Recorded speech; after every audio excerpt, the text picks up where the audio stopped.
Hi, and welcome to CryptoBiography. I'm your host, Brandon Starr, and this is episode 104, and it's going to be called In a Single Breath. If you have any comments or questions about this episode or previous episodes, cryptobiography@gmail.com, or hit us up on Facebook or Twitter. And here we go. Dan Schilling's friends sometimes worried about him. He spent a lot of time jogging, getting his aerobics in, as he put it. Sometimes he would swim.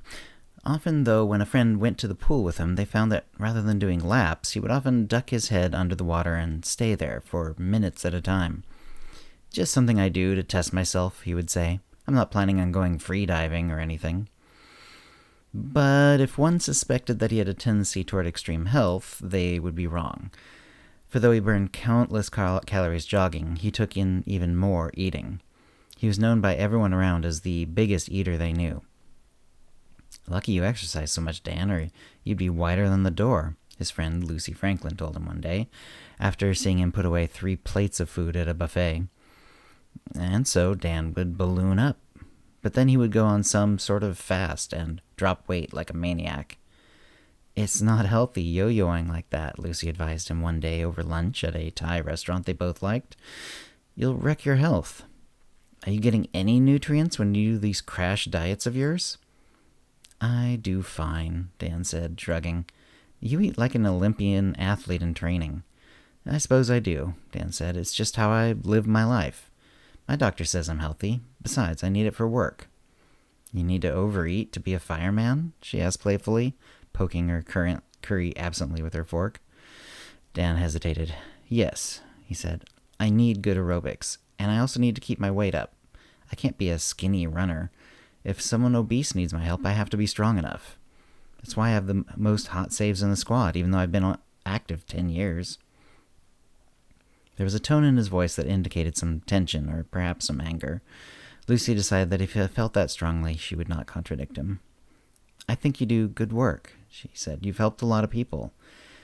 If you're healthy, I'm happy. So don't let me see you at work." "Thanks," Dan said, and exhaled his tension. "Sorry if I snapped at you." "All good," Lucy said. It was one of her favorite phrases. About a month after that, Dan had a bad day. There was a sixplex, a 3-story apartment that had caught fire, and it had spread rapidly. Dan rapidly evacuated a woman on the ground floor. His time was, as usual, far less than anyone else would have managed. When he got the woman safely to the rest of his team, he was lying on the lawn recuperating when they learned of a teenager caught upstairs. Dan heard a window break and saw flames immediately erupt out of the window. But then he saw a blanket thrown partway out of the window, likely to allow someone to crawl out without cutting themselves on the broken glass. He immediately got to his feet. He could tell he was already drained from his previous exertion, but he wasn't about to let the teen try to jump. The area below wasn't safe to jump, having a large number of hazards and large immovable objects, and that also meant they couldn't get a lift there quickly. Dan knew whoever was up there was clearly desperate and likely to try to jump anyway. He sprung up and ran for the building. No one tried to stop him. No one could stop Dan once he was moving. Before anyone knew it, he was inside the building. Everything slowed down, as it always did in these situations. He took a deep breath, and the smoke nearly halted in place. He ran up the stairs.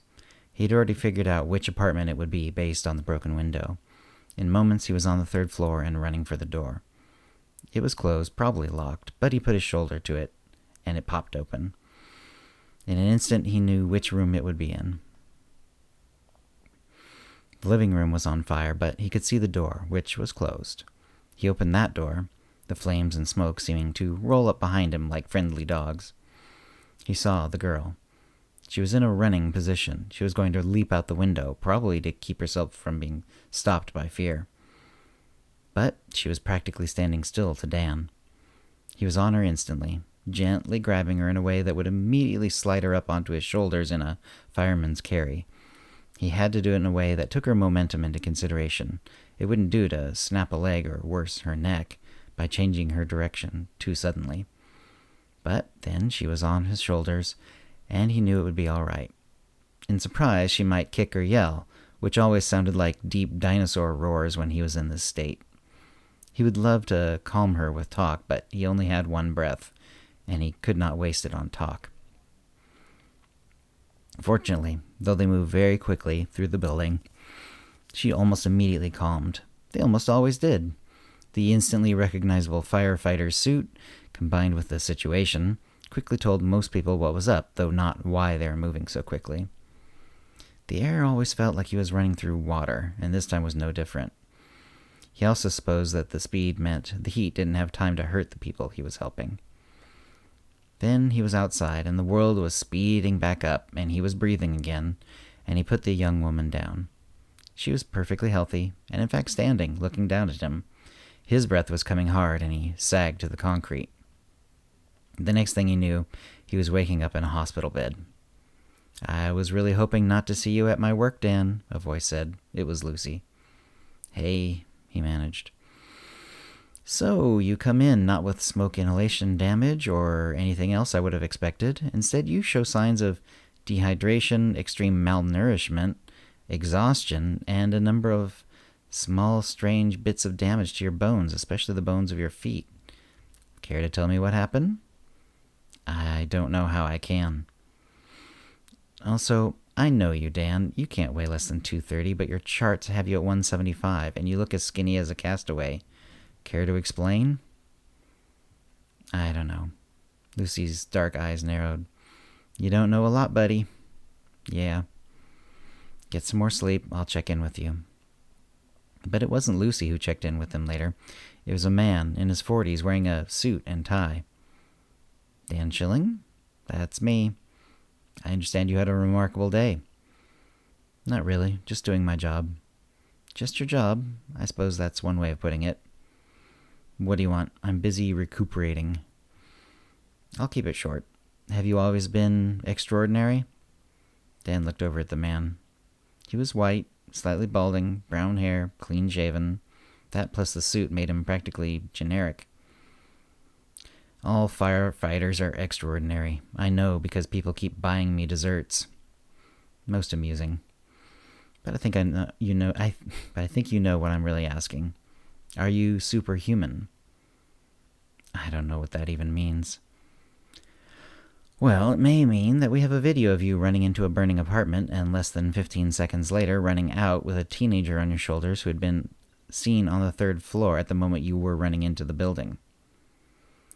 Time goes by strangely in intense circumstances. Adrenaline. Are you saying your adrenaline made the video camera run at a different speed?" Dan didn't say anything to that.